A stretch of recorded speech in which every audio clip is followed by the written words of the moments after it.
Breaking news. See what Ndigbo in Nigeria wants. Here is a summary of the state of affairs in Ndigbo. This demo has become necessary following high-level misinformation and disinformation, outright propaganda being spread abroad about the true situation at Igbo land. One is privy to the happenings in Igbo land through involvement in many pan-Igbo organizations such as Igbo Boo, Igbo Social Cultural Foundation, Igbo Ekunia Initiative, and Igbo Leadership Development Foundation, which is an affiliate of Ohaneze, among others, all incorporated and known to the Nigerian law. Here are some facts that may help you in understanding the true situation of things in Ndigbo and Nigeria. On security situation in Ndigbo is poor, but not as dire as painted. Other parts of the country are actually worse off. Boko Haram is alive and well in the northeast and killing in hundreds as usual. The bandits are also killing hundreds in the northwest.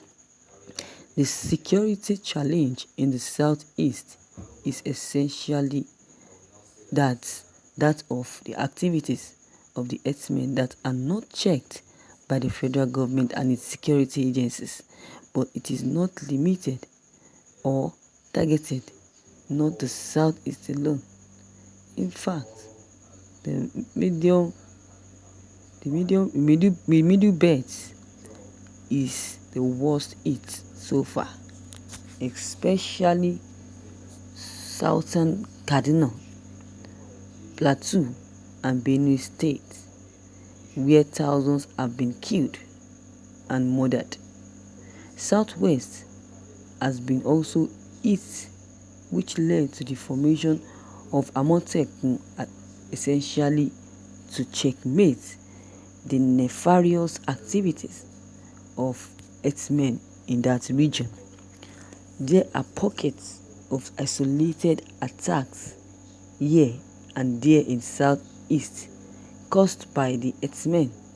This has further been complicated by the influx of people suspected to be more herdsmen and happens with these COVID-19 lockdowns and interstate travel bans. The southeast governors have responded and agreed to community policing, which will be state and local government controlled. At state level, the governor will be in charge. Each town is to form a functional vigilante service, which none exists, to maintain security and keep their forest free of intruders and unwanted elements. Igbo diasporas are expected to help in forming and founding vigilantes in their respective towns as their reasonable contributions to Igbo homeland security. Forming and aiming of another group outside the vigilante will be seen by the federal government in negative light and a descendant group. Let us be forewarned on what Igbo is Nigeria wants. It is important to know that the official Igbo position in the present day's Nigeria is restoring Nigeria to the federal system agreed upon. The understanding of Ndigbo regarding restructuring is contained in the document adopted at the Akwa Igbo Summit, Aqua Declaration 2018. It is important to note that the generality of Ndigbo in Nigeria are not pursuing Biafran exit or sovereign state or Biafran. I'm just saying that there is quite a few doing that, though for the reason that Ndigbo are marginalized and excluded from the scheme of things which most of us believe will freeze out if restructuring is achieved. Ohaneze Ndigbo worldwide under Chief Nia Nwodu as President General has been taken to greater heights. Apart from spearheading the Aqua Declaration, Ohaneze Ndigbo has been able to inspire the formation. The unprecedented August 4th zones has adopted restructuring as their common ground and pursuing it together. The body visited the National Assembly to determine restructuring. However, Ndigbo need repositioning and to be fully connected to Igbo diaspora. The Ohaneze Ndigbo Secretariat in Enugu is not ICT compliant and grossly underfunded. Its website is not optimized, and the new Ohaneze constitution is still under preview, though nearing completion.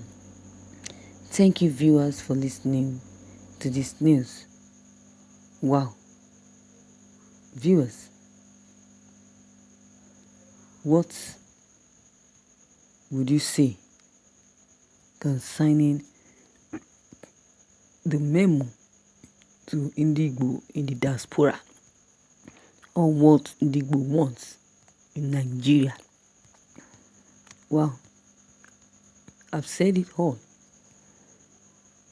As Ndigbo would say, Uzu Amagi Akpo Ogene. That is to say that the blacksmith who does not know how to take a mental gong should imitate the tail of the kit. That is what that adage is talking about. So, I think the Ndigbo has said it all. So it is not wise for Ndigbo to shun their rights while waiting and hoping for a Biafran whose date is intermediate and elusive. The Yoruba are fighting for getting all their rights in Nigeria while pursuing their Oduduwa Republic. As the disruption of census in Ndigbo in 2006 by Raf Owazurike and Masob is what has made Ndigbo a majority in Nigeria today. Going by our small population recorded is that census exercises patience. With what I've read before, according to what people says, they said Masob leader can never drop himself, belittle himself in the presence of Nnamdi Kanu, because he is the father of Nnamdi Kanu and Nnamdi Kanu is a son to Wazirike. That is not possible for Wazirike to collapse Masob and ask Masob to join IPOP. Is that possible? No. So viewers, what would you have to say concerning this? Your comment is very much needed. Drop them below the comment box. Click on the subscription button as well as the bell button to receive updates whenever I publish new videos. And don't forget, share and like this news as well. Thank you.